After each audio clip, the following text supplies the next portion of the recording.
Hai, Assalamualaikum semua followers Pak Emma. Anda bersama dengan saya, Mami Fatin dalam Santai-Santai Mami Milenial. Okey, diharapkan anda semua dapat stay tune sehingga habis sebab ada topik menarik berkenaan dengan kesihatan anak yang bakal kita discuss bersama dengan tetamu istimewa kita. Jadi, suka saya ingatkan, Santai-Santai Mami Milenial kali ini dibawakan oleh Hospital Sunway Medical Center yang mana telah menerima anugerah jenama pilihan Pak Emma 2022 bagi kategori Hospital komprehensif dan kemudahan bertaraf dunia. Jadi saya teruja sangat untuk hari ini sebab bersama saya hari ini adalah Dr. Anis, konsultan pediatrik. Apa khabar doktor? Baik. Alhamdulillah. Okey, dan juga mama selebriti, siapa tak kenal kan? Farah Hanim Razak, ada 2 anak kembar. Apa khabar ni? Sihat Alhamdulillah. Sihat, Alhamdulillah. Dah okey ke keluar ward? Oh dah okey, dah sihat dah. Dah strong dah. Dah strong Okey. dah. So saya harap yang sedang menonton live hari ini boleh share live kita, boleh tag rakan anda, pasangan anda sebab topik hari ini sangat menarik tentang kesihatan anak. Okey, jadi mana tahu kita dapat pelbagai manfaat di akhir live ini. Okey, bercakap tentang soal kesihatan anak kan, mestilah kita as a parents nakkan yang terbaik tentang kesihatan anak kan. Jadi dalam musim cuaca yang sekarang yang tak menentu, sekejap hujan, sekejap panas kan. Jadi anak-anak mudah sangat kena demam, batuk, sesemua, betul doktor? Jadi paling menyedihkan kan bila anak tu sendiri boleh menyebabkan bronkitis. Jadi apa pendapat doktor? Ya, jadi sekarang ni bila cuaca yang tak menentu macam ni, terutamanya di hujung tahun dan di awal tahun depan di mana kawasan banyak yang mengalami hujan, dan bila ada hujan ni dia lebih banyak virus di persekitaran kita. Dan bila banyak virus ni dia lebih mudah untuk terkena jangkitan kuman untuk kanak-kanak terutamanya di kawasan saluran pernafasan dan juga di paru-paru. Jadi yang terkena kepada saluran pernafasan ni yang kita panggil bronkitis. Dan bezanya yang daripada yang jenis yang kena kepada paru-paru tu ialah dia lebih kepada berkahak. Jadi kahak tu tak hilang-hilang. Jadi walaupun dah bagi ubat, kahak tu masih ada.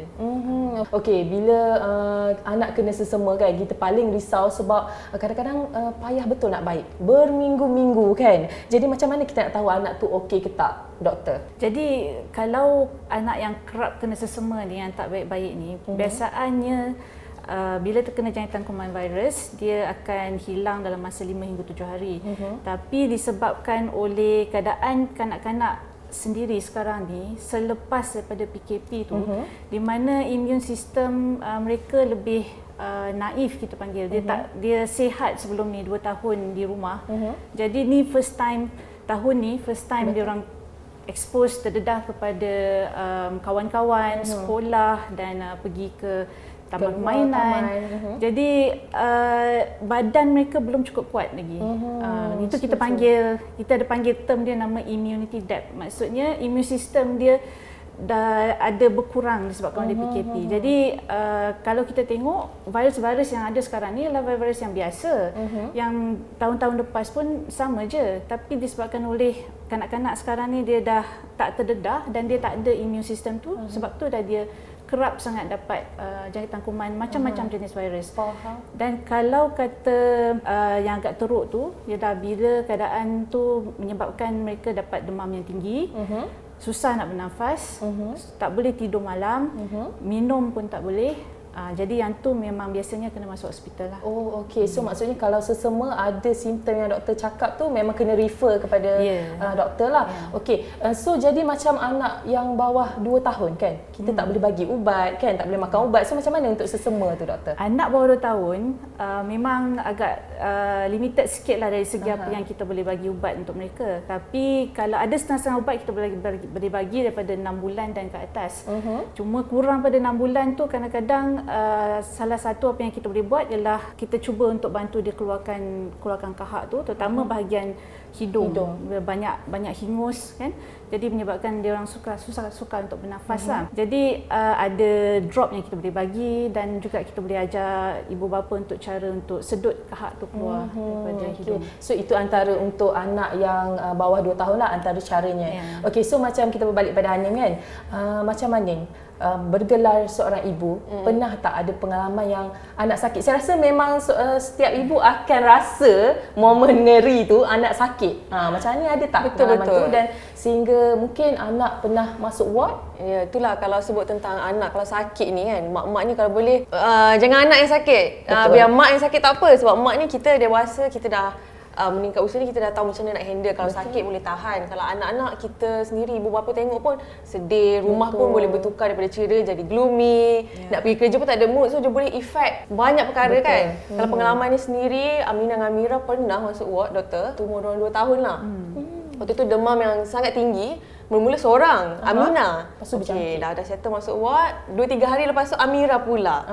Last doktor combinekan dalam satu ward yang sama, letak 2 katil, Aminah, Amira. Jadi waktu tu agak mencabarlah sebab saya dengan suami pun bekerja sendiri kan, ada bisnes. Jadi memang efek lah segalanya, tapi waktu tu apa yang kita buat adalah doa yang terbaik supaya anak-anak cepat sembuh. Dia tak boleh panik sangat, dia tak boleh macam ibu bapa dia tak boleh sedih meratapi anak sakit. Bagian ni kalau anak-anak sakit, mak dengan ayah, ibu dengan ayah ni kena strong, tunjuk ceria. So anak-anak pun ceria, tapi memang risaulah doktor kalau anak-anak sakit ni. Memang banyak perkara lah yang kena ditik beratkan. Setuju sangat. Bila anak sakit ni, kehidupan seharian kita pun, rutin kita pun terganggu. Bukan nak kata anak sakit tu bukan. Kena faham, bukan. No, cuma kita anak tu rezeki. Anak tu rezeki. Ada dugaan tu sikit, kita pun rasa macam sedihnya kan bila anak sakit tu kan. Okey, so doktor, boleh tak doktor terangkan sedikit kan, mungkin ada bekas pesakit COVID-19 yang akan menghadapi post COVID symptom. Dia lebih mudah orang kata sesak nafas dan sebagainya kan, betul doktor?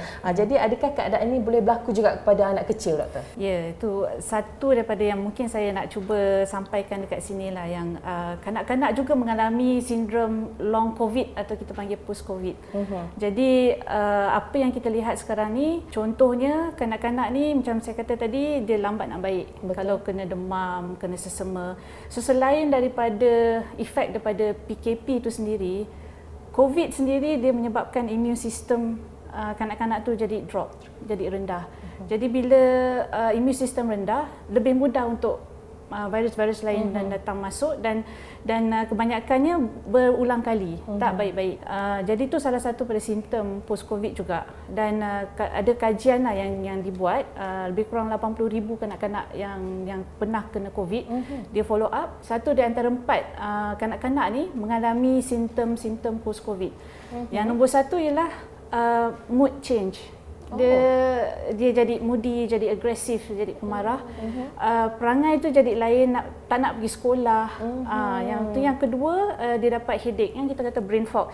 Kan untuk dewasa kan kita kata kita kadang suka nak berfikir kan. Kanak-kanak pun sama tau. Dia tak nak pergi sekolah disebabkan oleh dia rasa macam dia tak boleh nak perform sebelum dia sebelum macam ibu-ibu ni tak nak pergi sekolah sebab sekolah tak best. Rupanya ada faktor lain. Lepas tu dia letih, dia cepat letih. Lepas tu ada juga yang mengadu kat saya, kanak-kanak mengadu kat saya, dia kata sakit kepala tu rasa macam ada orang letak bom dalam kepala. Kanak-kanak umur 6 tahun, 8 tahun yang cakap macam tu. Dan yang paling utama sekali ialah dada, sakit dada. Sakit dada ni sebelum ni kita kalau kanak-kanak sakit dada kita kata gastrik lah, tak makan lah, apalah apa semua kan. Tapi sebenarnya kanak-kanak serendah umur 2 tahun tu dah boleh cakap dia sakit dada. Dan biasanya saya akan buat ECG dan saya akan nampak kesan-kesan keradangan. Apa yang COVID buat ni ialah keradangan dalam badan. Jadi dia lebih kurang macam orang dewasa jugalah dia punya simptom dia tu. Okey, jadi sebab zaman sekarang kan anak-anak sampai saya pun tertanyalah dengan parents saya pernah sakit ke dulu, sebab anak-anak zaman sekarang ni kerap sakit. Kan, lebih-lebih lagi selepas COVID. Sebab masa COVID anak-anak sihat. Kan, sampai saya rasa saya kena jaga sendiri. Mak ayah kata tak pandai jaga anak sebab tak sihat je. Lepas COVID tu terus dia punya immunity badan tu drop. Adakah disebabkan banyak duduk rumah dan tak jumpa dia banyak orang? faktor lah, banyak faktor. Daripada PKP tu, lepas tu COVID tu sendiri. Dan combine tu, COVID ni satu, bila dia masuk dalam badan, terutama kanak-kanak, dia duduk dalam badan tu agak lama. Senyap-senyap je. Lepas tu nanti kan dia akan buat macam-macam yang saya cakap tadi. Okey. So maksudnya kita kena banyakkan anak keluar attach dengan alam ke atau macam mana doktor? Nombor satu, sekarang ni COVID masih ada. Tapi kita dah keluar dan kita mula pergi sekolah dan bekerja dan semua. Kena jaga jugalah dari segi pemakaian mask, dari segi tangan, cuci tangan, dan paling penting saya rasa vaksin lah. Imunisasi, vaksin. Okey. So kena dapatkan vaksin untuk anak. Okey. So saya rasa makin rancak perbincangan kita kan, macam makin best orang kata. Tapi sebelum tu, sebelum kita sembang lebih lagi, suka saya ingatkan Santai-Santai Mami Milenial kali ini dibawakan oleh Hospital Sunway Medical Center Bandar Sunway, yang mana yang telah menerima anugerah bagi kategori hospital komprehensif dan kemudahan bertaraf dunia. Jadi saya nak share sedikit perkongsian. Pusat Perubatan Sunway merupakan sebuah pusat perubatan quaternary swasta terbesar di Malaysia, yang mana yang komited menyediakan servis penjagaan kesihatan bertaraf dunia. Jadi pusat perubatan ini turut menawarkan perkhidmatan perubatan komprehensif yang merangkumi kemudahan dan teknologi perubatan yang canggih untuk program penjagaan kesihatan dan juga kesejahteraan pesakit luar dan pesakit dalam.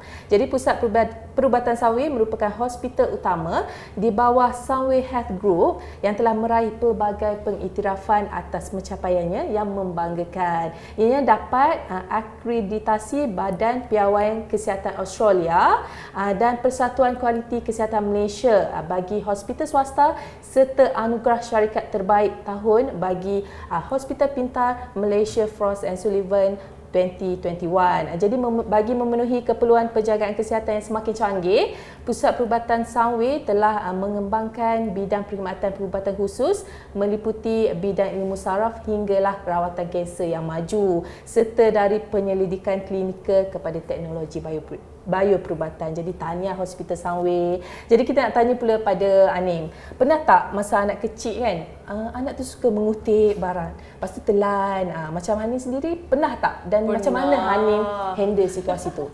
Pernah, memang wajib kan ada kan fasa tu kan yang apa pun dia jumpa atas kapet dia macam laju betul tangan dia. Betul.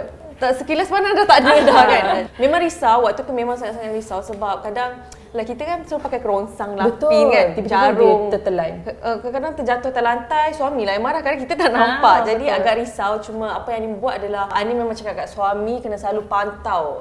Kalau nampak je anything atas lantai, cepat-cepat ambil, simpan.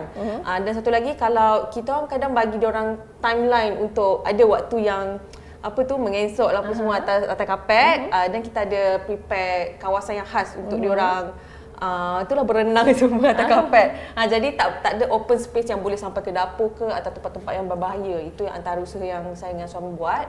Dan antara lain, of course, kalau dia nak bermain tu memang kena ada sesiapa yang kena tengok lah, tak boleh biar. Memang kami tak pernah biarkan Aminah Amira ni bergelimpangan di atas kapet. Sebab diorang ni bila diorang bekerjasama, betul. Dia macam boleh kumpul macam-macam atas kapet tu. Tiba-tiba ada, banyaknya ya. Mana-mana dia jumpa. Dia tarik semua. Lepas tu ada macam-macam atas kapet tu. Jadi memang agak mencabar sebab kadang bila kembar ni seorang ke kiri, seorang ke kanan. Jadi kena ada orang yang tengok tu kan, boleh lebih daripada seorang lah supaya boleh pantau setiap seorang. Memang risau tapi kena pantau 24 jam. Pernah ke tertelan something? Oh alhamdulillah belum pernah lagi. Belum pernah. Macam anak saya tiba-tiba pernah ke? Pernah, rupanya dia tak tahulah dia jumpa mana plastik. Saya tepuk, lepas tu saya pun tak sure dah dia mengutip kan. Terjumpalah. Macam masa tu, ya Allah, nasiblah Allah selamatkan anak tu dah aku. biru dah pucat. Tak biru tapi dengar dia macam choking lah. Macam macam tu. Itulah yang kita risau kan, doktor. So doktor, macam situasi anak suka mengutip ni kan, suka mengutip-ngutip. Macam mana kita nak kena pasti anak tu mengutip sampai dia tertelan? Dia kebiasaannya kalau yang dia tertelan tu, dia akan tunjuk cara-cara tanda-tanda yang dia choking. Tanda-tandanya termasuk macam bunyi yang macam cakap tadi lah, macam bunyi macam tu kan. Nak termuntah. Lepas tu yang lagi teruk tu bila dia tak boleh bernafas dan menyebabkan dia jadi biru kan. Ya Allah. So ada dua condition lah kan. Yang tu yang kita nak kena pantau betul-betul tu macam yang Anim kata. Tapi yelah kadang kita pusing sikit dia orang dah tiba-tiba dah ada benda-benda dalam mulut kan. Pernah ke doktor? Tiba nak tanya kan. Boleh pernah ke doktor macam pesakit datang dia dah baby tu dah biru, yang parents yang panik tak tahu nak buat apa-apa. Sebab saya doktor pakar ICU kanak-kanak. Jadi saya memang dapat kes-kes yang macam ni. Terutamanya tercekik susu Ada yang hari tu tercekik, umur 2 tahun tercekik. Dia main lumba makan roti. Jadi siapa boleh masuk dalam mulut dulu yang paling cepat. Tapi roti tu kan susah nak besar punya. kan? Besar kan? Susah Besar. nak Jadi dia ganjal. tercekik. Dia tercekik tu tak dapat nak keluarkan sepenuhnya. Dan bila datang tu dalam keadaan yang dah biru dan dah tak bernafas lah. Tapi selamat ke? Yang tu tak selamat. Allahu Akbar. Ya Allah. Sedihnya ya Allah. Itulah kan bila ada anak jadi- kecil ni kita kena extra alert kan, especially masa dia makan kan. Okay, so macam doktor, macam mana kalau kita nak kena pasti anak tu tercekik dengan tertelan dan apa yang kita perlu buat? Mungkin ada CPR ke, mungkin doktor boleh tunjuk kot untuk elakkan situasi yang macam doktor cakap tu berulang lagi. Basic Betul. skill lah kan Kan untuk betul, parents sebab kan. kita bila dah ada anak ni kita kena tahu extra ilmu kot untuk selamatkan anak Setuju tu. sangat tu. Jadi memang kami lah, saya ada satu tim yang sebenarnya mengajar CPR, choking dan BLS untuk kanak-kanak, dan kami ajar kanak-kanak juga. Dia kanak-kanak supaya kalau katakan dia ada dengan kita, kata kita kena sakit jantung ke apa, kita pingsan, dia pun boleh buat CPR dan sementara tunggu untuk panggil ambulans.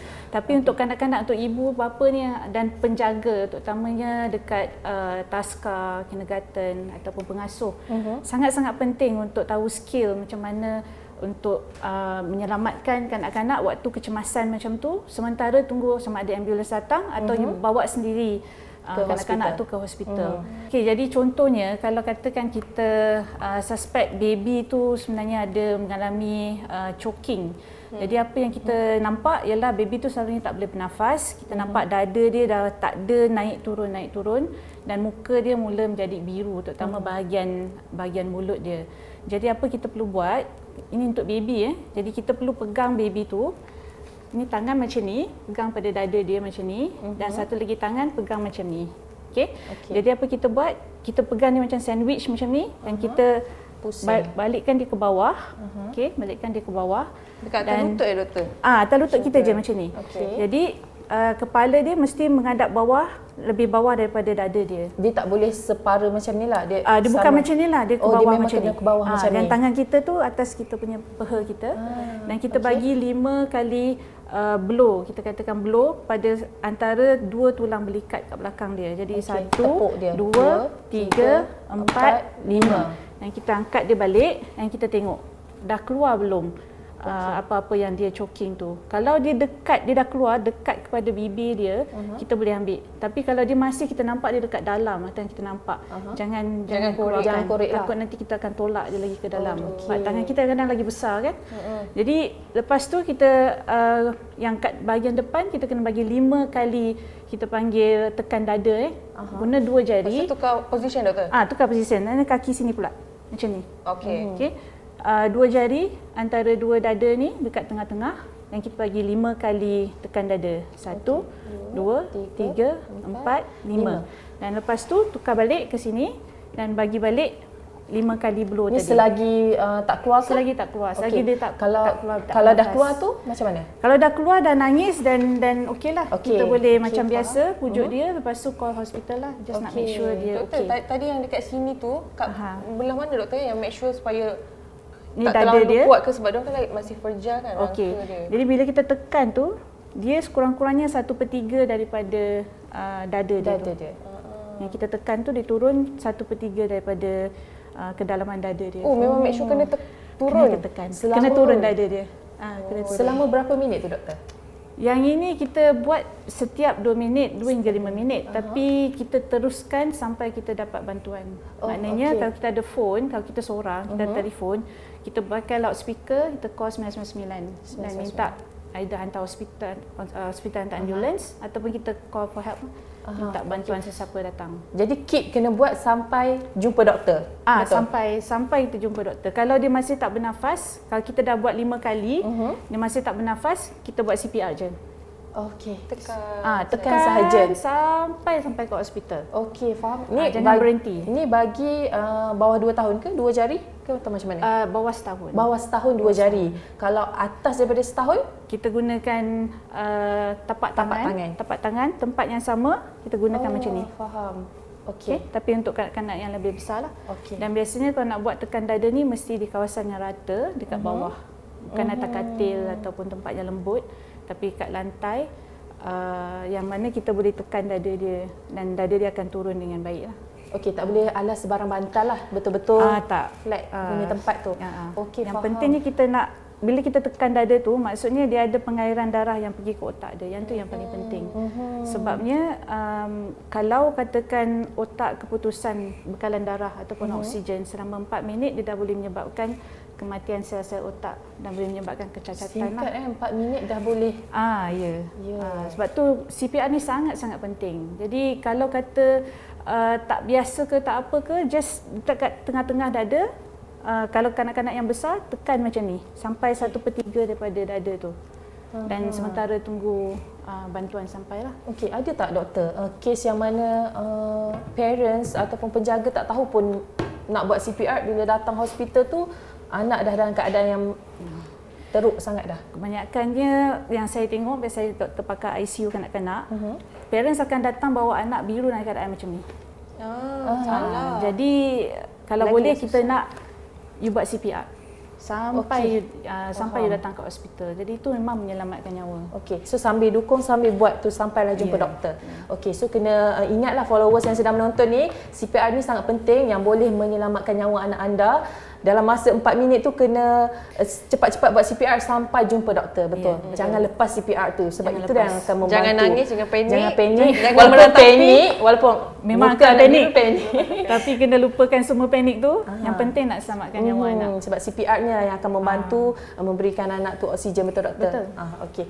So itulah saya masih terkejut dengan dengan kes-kes yang doktor sampaikan tu. Jadi memang sangat penting CPR untuk anak ni, kena belajar. Yang mana tengok ni, kalau boleh tag lah pengasuh anda, teacher dekat sekolah ke, suami ataupun anak-anak yang dah besar sikit untuk ambil tahu tentang CPR yang mana boleh menyelamatkan nyawa anak kecil kita. Sebab bila ada anak kecil, kita memang unexpected. Dia boleh ambil itu ini masuk dalam mulut kan. Jadi CPR ni sangat penting macam saya cakap tadi.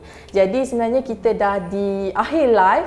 So macam cepat kan, bila dah belajar CPR tu macam nak belajar lebih lagi. Mungkin kita boleh buat next program tentang CPR ni. Jadi mungkin ada kata-kata terakhir daripada Anim untuk ibu bapa tentang kesihatan anak ni. Betul. Kalau macam doktor kata tadi, disebabkan cuaca yang tak menentu, keadaan persekitaran yang kita pun tak boleh nak expect. Apa yang Anim selalu cakap kat diri Anim adalah doa lah, doa dekat Allah. Kebergantungan kita tu terhadap Allah sebab Allah yang jaga anak-anak kita. Kita nak kontrol sangat pun, nak bagi vitamin, segala vitamin C ke dan segalanya, betul usaha, tapi apa-apa pun sebenarnya Allah yang menjaga anak-anak kita. Betul. Itu jelas senjata yang terbaik untuk supaya anak-anak kita ni sentiasa sihat, dilindungi. Betul, insya-Allah. Keep doa. Okey, macam doktor juga, doktor ada kata-kata terakhir ataupun nasihat untuk ibu bapa kat luar sana tentang kesihatan anak ataupun tentang keselamatan kesihatan anak?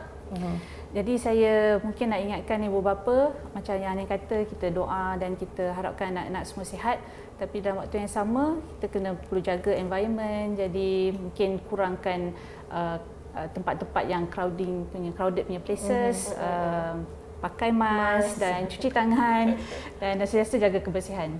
Okey, itu dia nasihat daripada doktor dan juga Anim. InsyaAllah kita semua boleh take note. Jadi saya nak ucapkan terima kasih kepada penaja santai-santai Mami Millennial hari ini, iaitu Hospital Sunway Medical Center Bandar Sunway. Jadi buat papa mama yang mencari pusat perubatan veterinary swasta terbesar di Malaysia, boleh ke Hospital Sunway Medical Center Bandar Sunway. Boleh datang ke sini. Jadi buat papa mama yang nak mengetahui lanjut tentang hospital ni, boleh juga layari social media Hospital Bandar Sunway dan juga boleh layari sunwaymedical.com. Jadi nak ucapkan terima kasih banyak-banyak kepada Dr. Anis dan juga Anim hari ini, sudi share pengalaman, sudi share tips, dan yang paling saya love hari ini adalah CPR. Itu yang paling penting. Boleh menyelamatkan nyawa. Sesuatu yang baru belajar hari ini. Jadi thank you so much untuk Dr. dan juga Anim. Jadi terima kasih juga kepada semua followers yang sedang menonton sekarang. Thank you so much sebab support santai-santai Mami Millennial kali ini. Jangan lupa subscribe YouTube Majalah Pak Emma, Facebook Majalah Pak Emma, Instagram Majalah Pak Emma, dan yang terbaru TikTok Majalah Pak Emma. Okay, so itu sahaja untuk hari ini. Jumpa lagi di next video yang akan datang, di next live yang akan datang. InsyaAllah stay safe, jaga kesihatan diri, jaga kesihatan anak.